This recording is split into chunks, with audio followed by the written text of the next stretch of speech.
প্রিয় দর্শক, মনে করুন আপনি মাইক্রোসফট এক্সেলে জরুরি কোনো বড় ডেটা এন্ট্রি করছেন।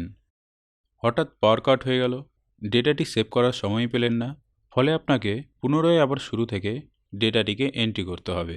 এতে আপনার সময়ও নষ্ট হবে, কাজেও মন বসবে না। তো এই ভিডিওতে আপনি জানতে পারবেন মাইক্রোসফট এক্সেলে কিভাবে ওয়ার্কবুকের ডেটা অটো সেভ করবেন। প্রথমে কিবোর্ডে Alt+F11 বোতামটি প্রেস করতে হবে। দেখুন, একটি উইন্ডো ওপেন হয়ে গেল। এরপর দিস ওয়ার্কবুকে ডবল ক্লিক করে এখানে জেনারেলের পরিবর্তে ওয়ার্কবুক সিলেক্ট করে পাশে বিফোর ক্লোজ অপশনটি সিলেক্ট করতে হবে। কিবোর্ডে বি প্রেস করলেই অপশনটি পেয়ে যাবেন। এরপর এখানে একটি কোড টাইপ করতে হবে, অ্যাক্টিভ ওয়ার্কবুক ডট সেভ। এরপর এই উইন্ডোটিকে ক্লোজ করে দিতে হবে এবং ফাইলটিকে সেভ করার সময়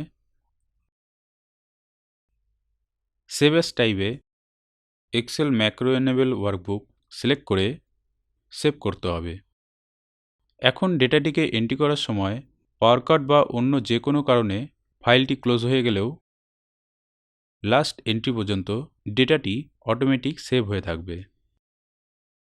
দেখুন, আমি ডেটা এন্ট্রি করার পর সেভ না করেও ফাইলটিকে ক্লোজ করে দিচ্ছি। তবুও দেখুন, ফাইলটিতে লাস্ট এন্ট্রি পর্যন্ত ডেটাটি সেভ হয়ে আছে। তো প্রিয় দর্শক, এরকম আরও জানা অজানা মাইক্রোসফট এক্সেলে ইনফরমেটিভ টিপস অ্যান্ড ট্রিক পেতে চ্যানেলটি সাবস্ক্রাইব করে রাখুন। ধন্যবাদ।